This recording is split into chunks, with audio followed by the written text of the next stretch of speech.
लेकिन सचिन ने कितने बड़े झूठ बोले थे।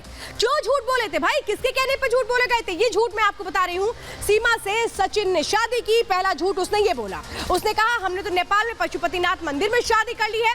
ये झूठ उसने बोला शादी को लेकर। होटल में शादी की ये तस्वीरें सामने आई और वहां पर क्या इस शादी को वैलिड माना जाएगा? सवाल ये है। रबुपुरा में सचिन ने किराए का घर लिया। वहां पे किराए का घर किस बात को लेकर लिया? कि मेरी सीमा से शादी हो गई है, मैं अपनी पत्नी को लेकर के आ रहा हूं।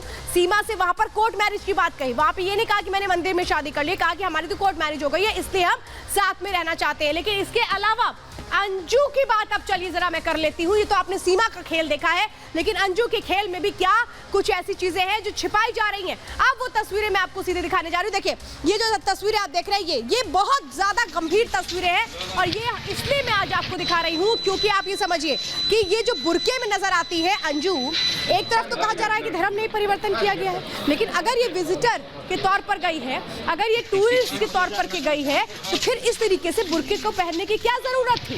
सवाल लगातार इस तस्वीर को देख करके खड़े होते हैं कि अगर दोस्त से मिलने के लिए गई थी तो फिर वो लिबास जो भारत में वो पहनती थी उसको क्यों बदल लिया गया था? इसीलिए मैं आपको बता रही हूँ अब वो मुश्किलें जो अंजू की बढ़ना तय है वो क्या है, ये अब आपको जल्दी से बता देते हैं। क्योंकि अंजू जो शायद अपने जाल में फंस चुकी है, अंजू जिसको लग रहा था कि शायद कोई मुझे पकड़ नहीं पाएगा, लेकिन कानूनी पेचीदगियां अंजू के सामने अब कैसे आएंगी?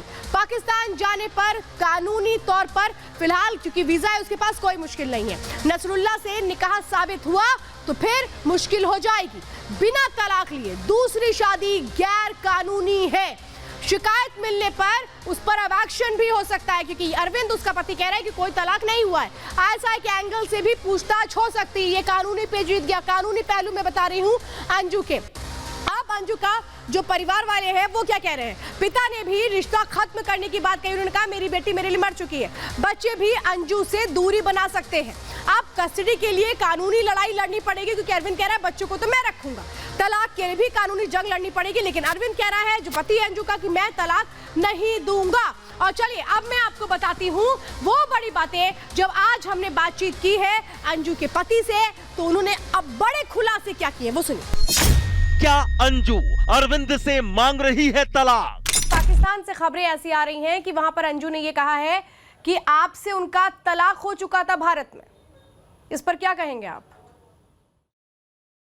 नहीं हुआ है तलाक, मेरे साथ तो कोई तलाक का कागज भी नहीं आया मेरे पास, तो तलाक कहाँ हो गया? और आइए अब आपको बताते हैं, जिस तरीके से भी आपने सुना भी कि अंजू से तलाक के लिए सीधे सीधे अरविंद कह रहा है कि ऐसी कोई भी बात नहीं थी, यानी अंजू कैसे झूठ बोल रही थी ये सामने आया था। तलाक मांग रही हूं अंजू ने कहा। अब असर क्या होता है समझिए। अरविंद से तलाक की बात झूठी है, अरविंद ने इस बात को नकार दिया। अभी आपने सुना पाक में अंजू झूठ बोल रही है, वहां उसने निकाह करने के लिए झूठ बोला। दूसरी शादी हुई है तो वो गैर कानूनी इसलिए है क्योंकि अभी तक तलाक नहीं हुआ है अरविंद से। अरविंद इस बातों को नकार रहा है।